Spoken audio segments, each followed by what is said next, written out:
La butaca humana de Edogawa Rampo. Yoshiko vio a su marido partir hacia su puesto de trabajo en el Ministerio de Asuntos Exteriores poco después de las 10, ya que una vez más disponía de su propio tiempo con entera libertad. Se encerró en el estudio que compartía con su esposo para retomar el relato que tenía intención de remitir al número especial de verano de la revista K. Era una autora versátil, de gran talento literario y de estilo fluido y sencillo. Incluso la popularidad de su marido como diplomático se veía eclipsada por la suya como escritora. Los lectores la abrumaban a diario con cartas que elogiaban sus obras. De hecho, aquella misma mañana, en cuanto se hubo sentado ante el escritorio, echó una rápida ojeada a las numerosas misivas que habían llegado con el correo matinal. El contenido de todas seguía las mismas pautas sin excepción, pero acuciada por un profundo sentido del respeto típicamente femenino, ella siempre leía cada una de ellas sin importarle que fueran o no interesantes. En primer lugar, se dedicó a las cartas más breves, que no le llevaron mucho tiempo. Por último, se encontró con una que consistía en un voluminoso montón de páginas con apariencia de manuscrito. A pesar de que nadie le había avisado de un envío de esta índole, lo cierto es que no le resultaba extraño que escritores aficionados le enviaran sus relatos solicitando su apreciada opinión. En la mayoría de los casos se trataba de tentativas largas y absurdas que no incitaban más que al bostezo. No obstante, abrió el sobre que tenía en la mano y sacó las numerosas hojas de apretada escritura que contenía. Tal y como había intuido, se trataba de un manuscrito que, por otra parte, estaba cuidadosamente dispuesto. Sin embargo, por alguna razón desconocida, no llevaba título ni firma. Comenzaba de forma brusca. «Querida señora», reflexionó durante unos instantes. Quizá no fuese más que una carta, después de todo. Sin darse cuenta, sus ojos leyeron 2 o 3 líneas a toda velocidad y luego, poco a poco, se vio sumida en una narración extrañamente truculenta.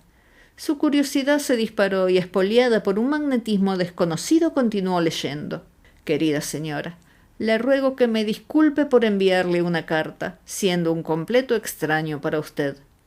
Lo que estoy a punto de escribirle, señora, le causará una impresión sin límites.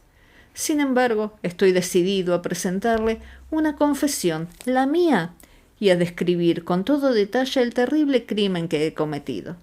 Durante muchos meses me he escondido de las luces de la civilización, escondido, por así decirlo, como si fuera el mismo diablo.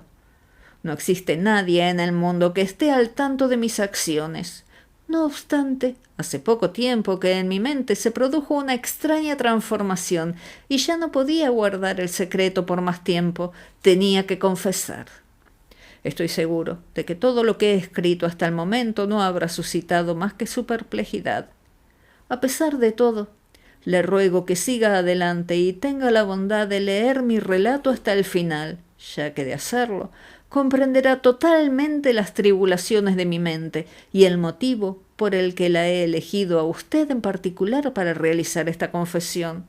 Lo cierto es que no sé por dónde empezar, porque los hechos de los que pretendo ocuparme son de una naturaleza realmente fuera de lo común. Para ser sincero, no tengo palabras, y es que las palabras humanas parecen del todo inadecuadas a la hora de afrontar la totalidad de los detalles. En cualquier caso, trataré de exponer los acontecimientos en orden cronológico tal y como sucedieron. En primer lugar, permítame decirle que mi fealdad es difícil de describir. Por favor, no olvide esta circunstancia.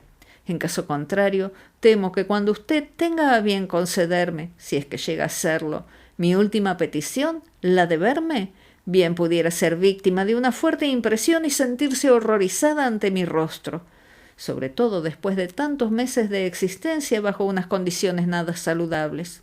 Sin embargo, le suplico que me crea cuando afirmo que, a pesar de la extrema fealdad de mi cara, mi corazón siempre ha albergado la llama de una pasión desbordante y pura. En segundo lugar, permítame decirle que soy un humilde trabajador. De haber nacido en una familia adinerada, quizá hubiera tenido la posibilidad de aliviar mediante el dinero la tortura que la fealdad ha procurado a mi alma. O puede que si la naturaleza me hubiese dotado de talento artístico, el consuelo de la música o la poesía me hubiera permitido olvidar mi desagradable rostro. Pero al no recibir la bendición de tales dones, y siendo la desgraciada criatura que soy, no tuve más remedio que convertirme en un humilde ebanista. Y terminé especializándome en la elaboración de diversas clases de sillas. En este campo logré un éxito bastante notable, hasta tal punto que tenía fama de poder satisfacer cualquier tipo de petición por difícil que fuese.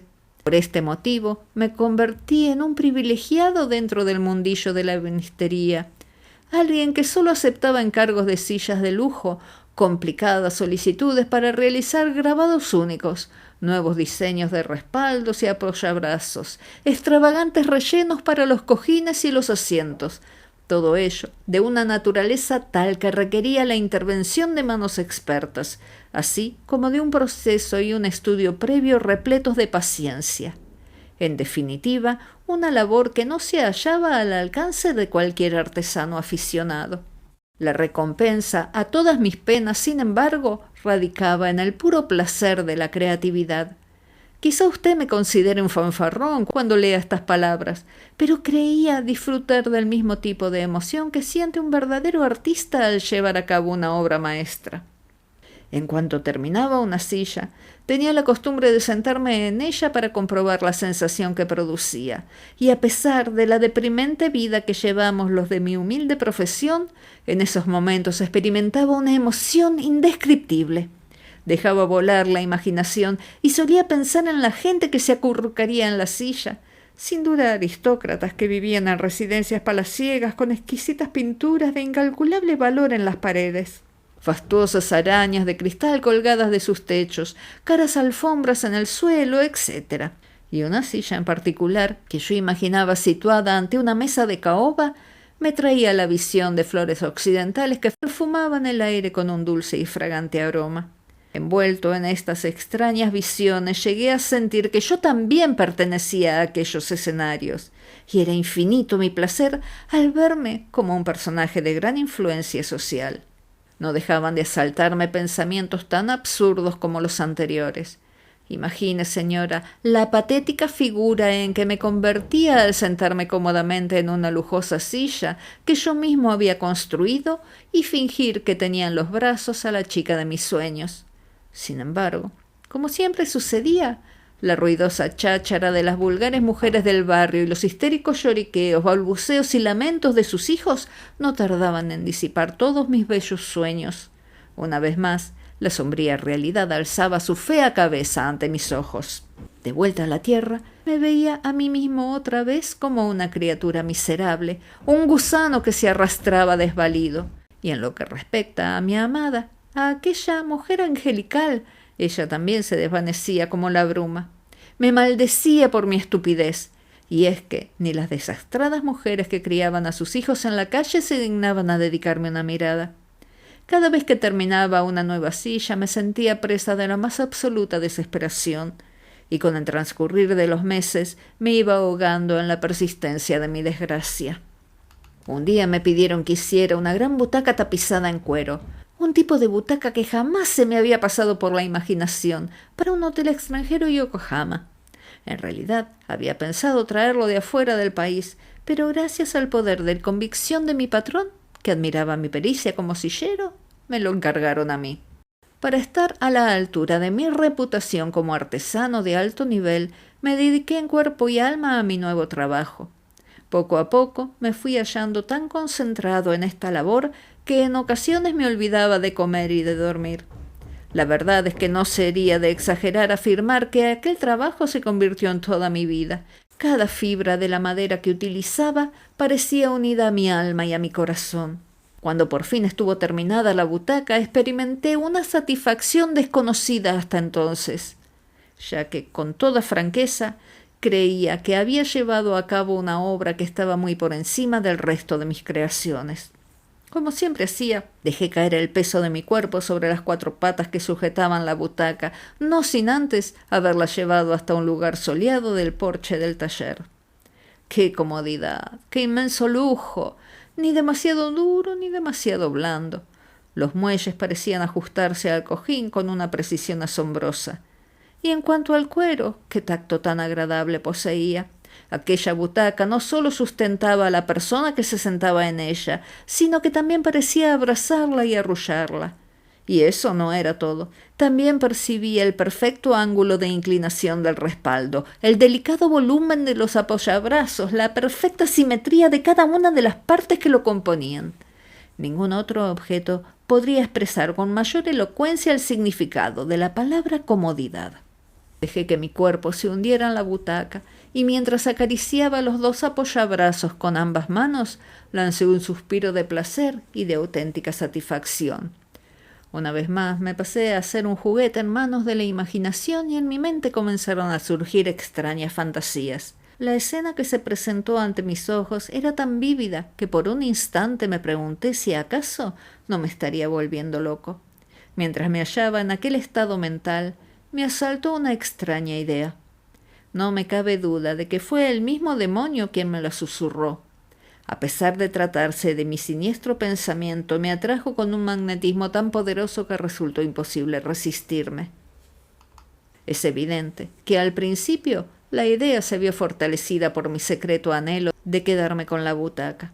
Sin embargo, consciente de que aquello no podía ser, deseé acto seguido acompañar a aquel mueble fuera cual fuera su destino.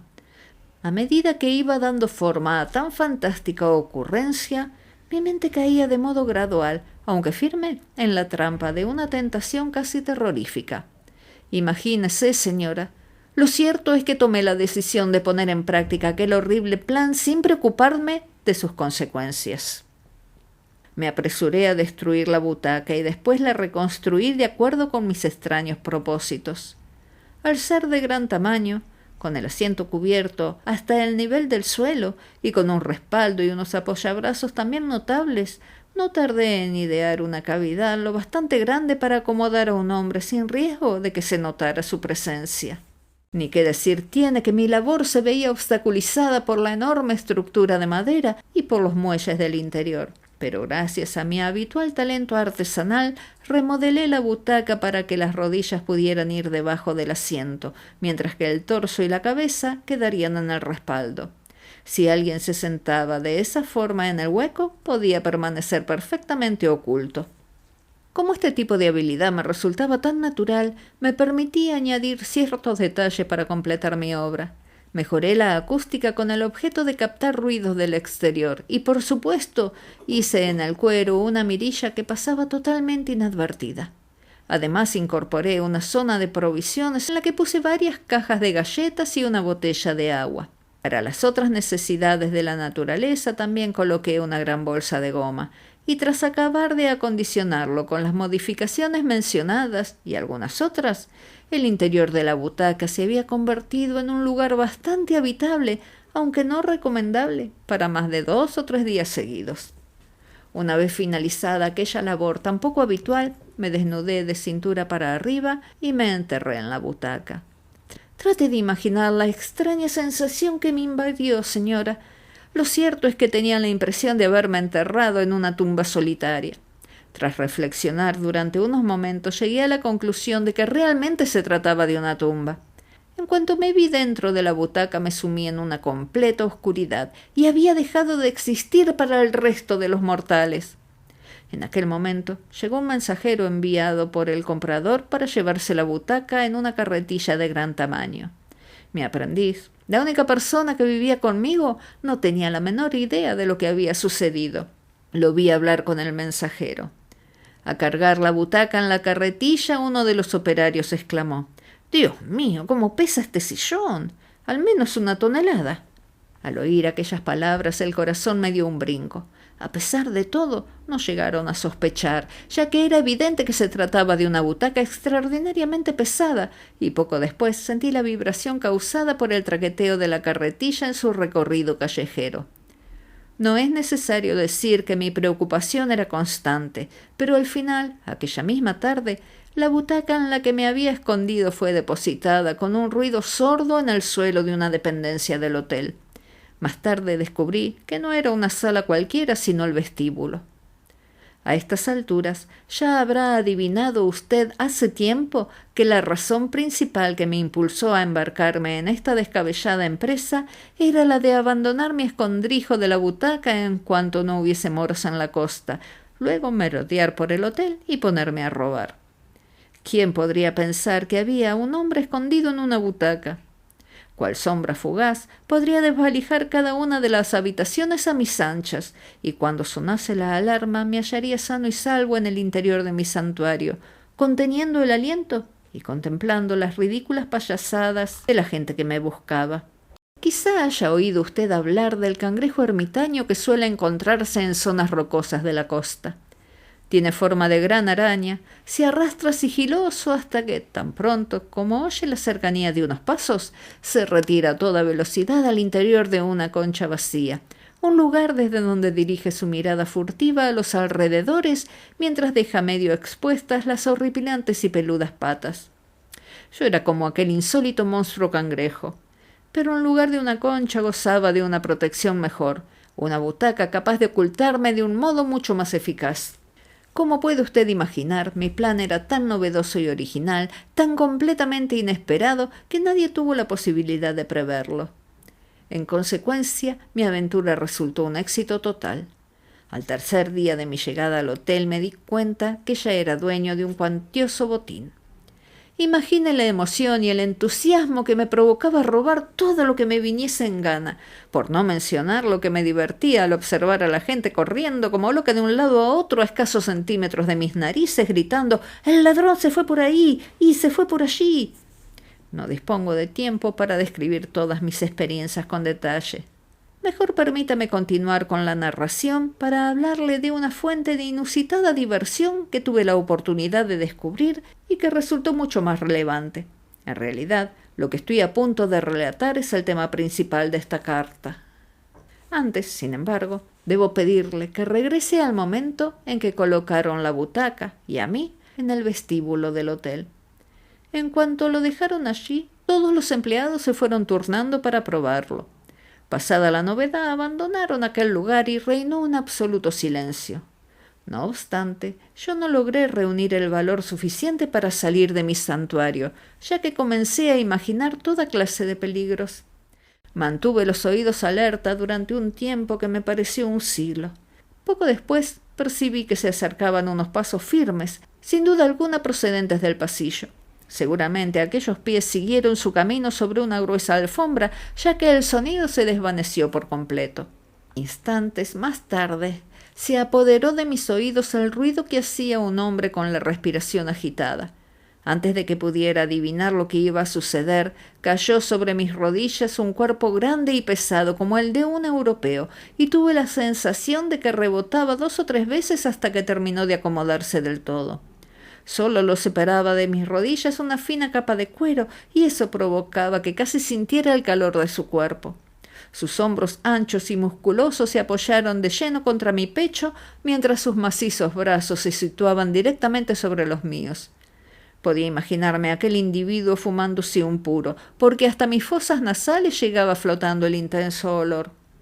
Intente usted, señora, ponerse en la insólita posición en que me encontraba y piense un momento en lo absolutamente anormal de la situación. En lo que a mí se refiere, sin embargo, estaba por completo aterrorizado, tanto que me agazapé en mi oscuro escondite como petrificado y un sudor frío me caía de las axilas. Después de aquel individuo, vinieron varias personas a sentarse en mis rodillas. Ese mismo día, como si hubieran aguardado su turno con paciencia. Ninguno, no obstante, sospechó siquiera durante un fugaz instante que el mullido cojín en el que se sentaban era en realidad carne humana, por cuyas venas circulaba la sangre, carne humana confinada en un extraño mundo de oscuridad. ¿Qué tenía aquel místico agujero que tanto me fascinaba? Me sentía, en cierto modo, como un animal viviendo en un mundo totalmente nuevo. y en cuanto a quienes vivían en el mundo exterior, solo era capaz de identificarlos como gente que producía ruidos muy raros, respiraba intensamente, hablaba, hacía crujir sus ropas y poseía unos cuerpos blandos y redondeados. Poco a poco, comencé a distinguir a quienes se sentaban gracias al tacto más que a la vista. Los gordos parecían medusas, mientras que los muy delgados me daban la sensación de tener encima un esqueleto. Había otros rasgos distintivos, tales como la curvatura de la espina dorsal, la amplitud de los omóplatos, la longitud de los brazos y el grosor de los muslos, además del contorno de los traseros. Quizás suene extraño, pero no miento en absoluto si digo que, a pesar de que todas las personas parezcan similares, existen incontables matices susceptibles de percibirse únicamente mediante el tacto de sus cuerpos. De hecho, hay las mismas diferencias que en el caso de las huellas dactilares o los contornos faciales. Ni qué decir tiene que esta teoría se aplica también a los cuerpos femeninos. Lo habitual es clasificar a las mujeres en dos grandes categorías, las feas y las guapas. Sin embargo, en mi oscuro y limitado mundo del interior de la butaca, los méritos o deméritos faciales eran un elemento secundario que se veía superado por las significativas cualidades que transmitía el tacto de la carne, el sonido de la voz, el olor corporal. Señora, espero que no se sienta usted ofendida por el descaro con el que me expreso en algunas ocasiones. Y de ese modo, para continuar con mi relato, apareció una chica, la primera que jamás había tenido sentada encima de mí, que encendió en mi corazón la llama de un amor apasionado. A juzgar solo por su voz, se trataba de una europea. En aquel momento, aunque en la sala no había nadie más, la felicidad debía de inundar su corazón, ya que al entrar con caminar ligero en la habitación iba cantando. No tardé en darme cuenta de que se había detenido ante mi butaca, y sin previo aviso se echó a reír de repente. Acto seguido, oí que agitaba los brazos como un pez debatiéndose en una red y luego se sentó sobre mí. Durante unos 30 minutos continuó cantando, moviendo el cuerpo y los pies al ritmo de la melodía. El curso que tomaban los acontecimientos me resultaba bastante insólito, ya que siempre me había mantenido apartado de los individuos del sexo opuesto a causa de la fealdad de mi rostro. Ahora era consciente de que me hallaba en la misma sala que una chica europea a quien nunca había visto, con mi piel tocando prácticamente la suya a través de una fina capa de cuero. Ella, que no sabía de mi presencia allí, siguió actuando con total libertad, haciendo lo que le apetecía. En el interior de la butaca yo me imaginaba abrazándola, besando su níveo cuello. Ojalá hubiera podido quitar esa capa de cuero de en medio. Después de esta experiencia, en cierto modo ilícita, aunque más que agradable, olvidé por completo la intención inicial de dedicarme a robar. En su lugar tuve la sensación de precipitarme a toda velocidad en un nuevo remolino de placer enloquecedor. Tras una larga reflexión me dije a mí mismo, quizá mi destino sea disfrutar de esta clase de existencia. La verdad se fue cerniendo sobre mí de forma gradual. Para quienes eran tan feos y repulsivos como yo, lo más inteligente era vivir la vida en el interior de una butaca. En ese extraño y oscuro mundo tenía la posibilidad de oír y tocar a todo tipo de criaturas deseables. El amor en una butaca. Esta idea puede parecer sin duda demasiado fantasiosa. Solo quien lo ha experimentado de verdad puede dar fe de las emociones y los placeres que proporciona. Es evidente que se trata de un tipo de amor poco habitual, restringido a los sentidos del tacto, el oído y el olfato, un amor que arde en un mundo de oscuridad. Lo creo o no, muchos de los acontecimientos que se producen en ese mundo son imposibles de comprender del todo. Al principio no pretendía nada más que perpetrar una serie de robos y después huir.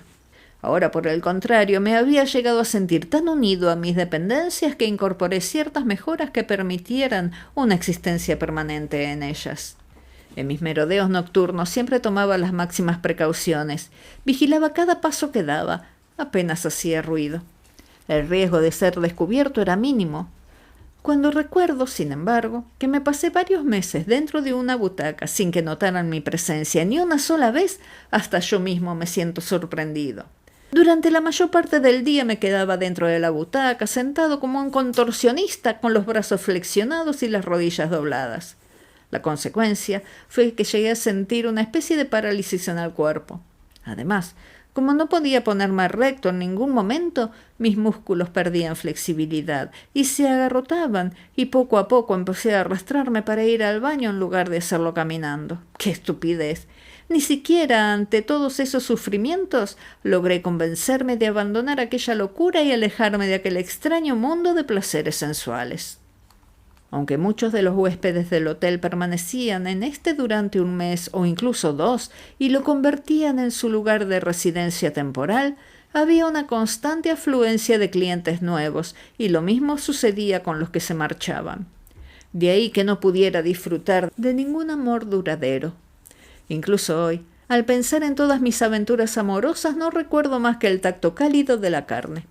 Algunas mujeres poseían cuerpos firmes como los de los ponis, otras parecían tener cuerpos viscosos como los de las serpientes, y los de algunas otras estaban compuestos solo por grasa, lo que les confería la elástica viveza de una pelota de goma. También hay que mencionar las escasas excepciones de quienes parecían tener cuerpos hechos solo de puro músculo, como artísticas estatuas griegas. Pero al margen de los diversos tipos o las distintas clases, cada uno de ellos poseía un encanto magnético que lo distinguía de los demás, y yo cambiaba sin cesar el objeto de mis pasiones. Sirva como ejemplo que una vez vino a Japón una bailarina de renombre internacional y dio la casualidad que se alojó en ese mismo hotel. Aunque se sentó en mi butaca en una sola ocasión, el contacto de su carne tersa y mullida con la mía me proporcionó una emoción desconocida hasta entonces. Tan sublime fue aquella sensación que me condujo a un estado de exaltación absoluta. La experiencia, más que estimular mis instintos carnales, hizo que me imaginara como un artista de gran talento tocado por la varita mágica de un hada. Extraños e inquietantes episodios se fueron sucediendo con gran rapidez, pero las limitaciones de espacio me impiden realizar una detallada descripción de cada uno de los casos. Bastará con que presente un esquema general de los acontecimientos. Un día, varios meses después de mi llegada al hotel, se produjo un giro inesperado en lo que a mi destino respecta. Por algún motivo, el propietario del hotel se vio obligado a partir hacia su país y como resultado, la dirección del hotel pasó a manos japonesas. Este cambio de propiedad dio lugar a una nueva política en la gestión, que marcó como objetivo una reducción drástica de gastos, así como la eliminación de los muebles lujosos y la adopción de otras medidas encaminadas al aumento de los beneficios económicos. Una de las primeras consecuencias de esta nueva política fue que los administradores sacaran a subasta todos los objetos extravagantes del hotel. En la lista se incluyó mi butaca.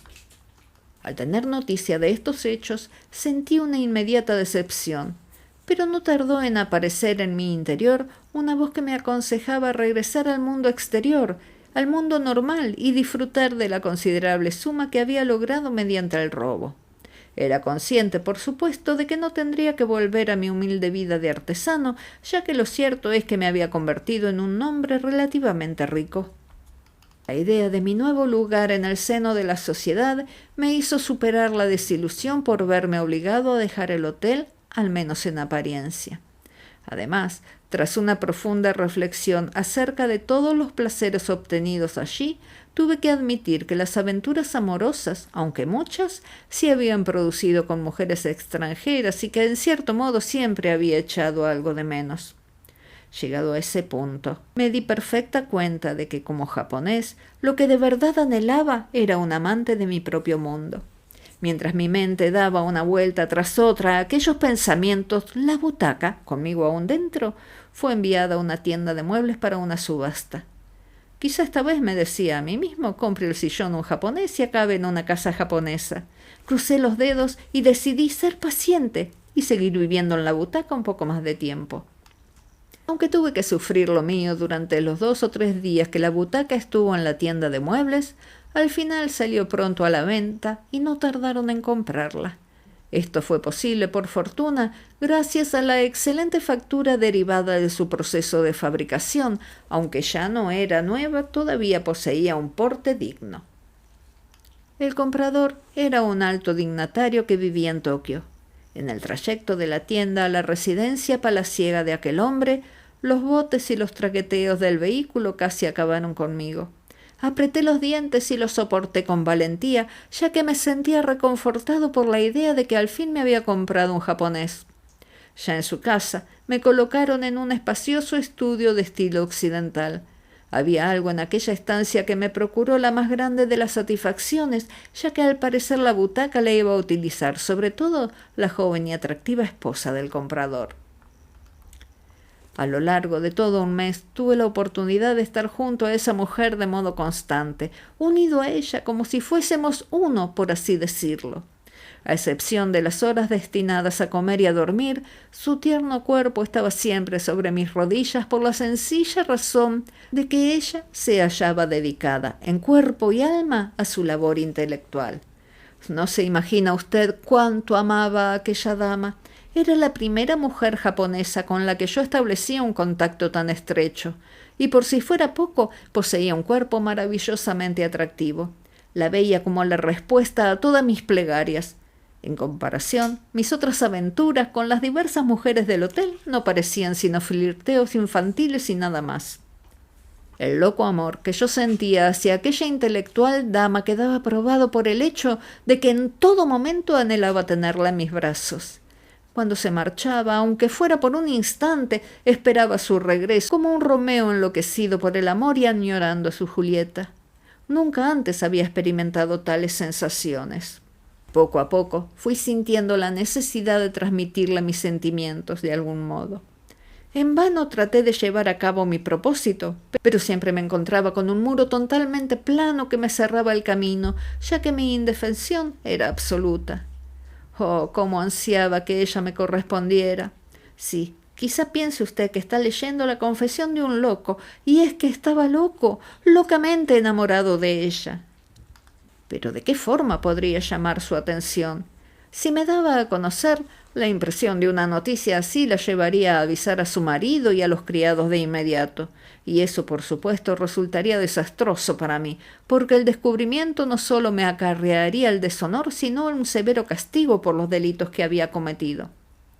Entonces decidí que debía seguir un camino diferente. Esto es, hacer todo lo posible porque se sintiera cada vez más cómoda y de ese modo suscitar en ella un amor natural por la butaca. Dado que se trataba de una verdadera artista, tenía cierta confianza en que su inherente inclinación hacia la belleza la guiaría en la dirección que yo deseaba. Y en lo que a mí respecta, buscaba la pura satisfacción derivada de su amor por un objeto material, ya que así me consolaría al creer que sus refinados sentimientos afectivos por una simple butaca serían lo bastante intensos como para alcanzar a la criatura que habitaba en su interior, y esa criatura era yo. Me forcé todo lo que pude para que se sintiera mejor cada vez que acomodaba su cuerpo en la butaca.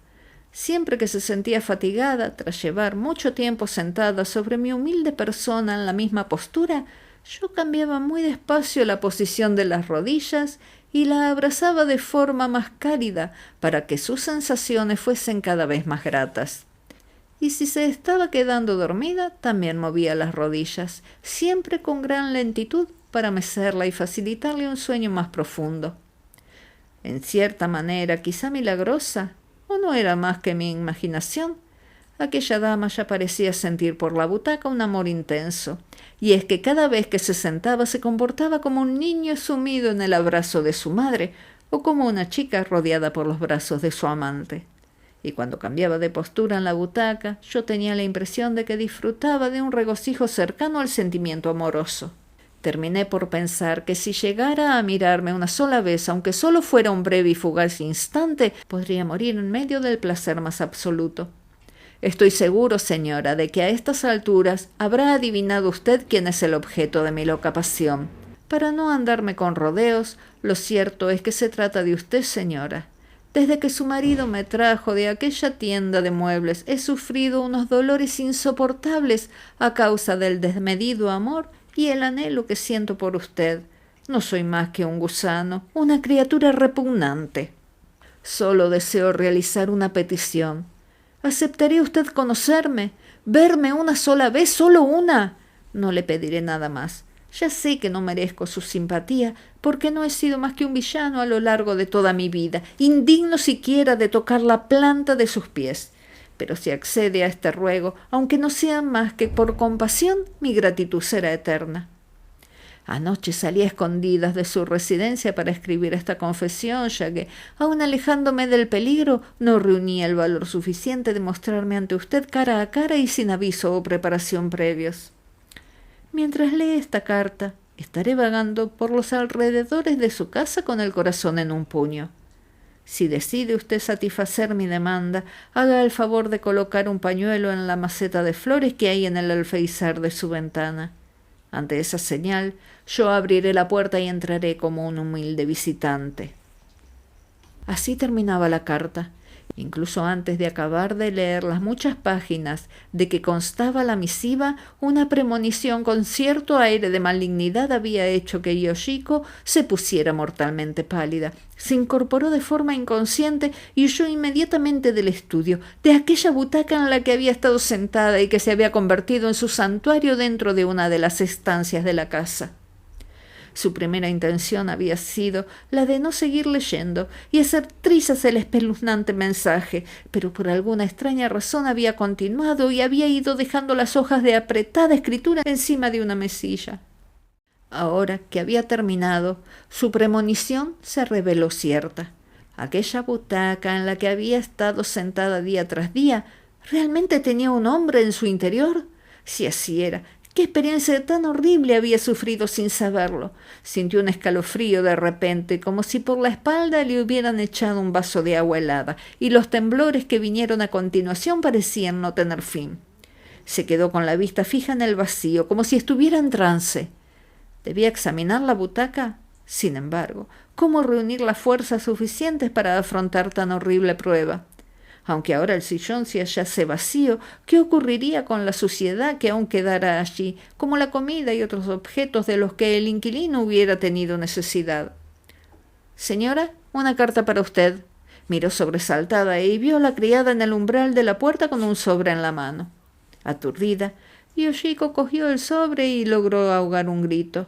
¡Qué horror! Se trataba de otro mensaje del mismo hombre. De nuevo había escrito su nombre con aquella letra tan familiar. Dudó durante un largo instante si abrirla o no. Al final se armó de valor, rompió la lacra y sacó las hojas con sus trémulas manos. Esta segunda comunicación era breve y concisa y contenía otra impresionante sorpresa. Disculpe mi osadía al enviarle un nuevo mensaje. En primer lugar, debo decirle que no soy más que uno de sus fervientes admiradores. El manuscrito que le he hecho llegar aparte no estaba inspirado más que por la imaginación y por el hecho de que yo sabía que usted había comprado esa butaca hacía poco tiempo. Es un ejemplo de mis humildes tentativas en lo que a narrativa de ficción se refiere. Si tuviera la amabilidad de darme su opinión, le estaría enormemente agradecido. Fueron motivos personales los que me indujeron a enviar el texto antes que esta carta de aclaración y doy por hecho que ya lo ha leído. ¿Qué le ha parecido? Si cree que se trata de un relato más o menos divertido o entretenido, pensaré que todos mis esfuerzos literarios no han sido en vano. A pesar de que se lo oculté de modo deliberado, pretendo que mi historia lleve por título La butaca humana. Reciba mi más afectuoso saludo y mis mejores deseos para el futuro.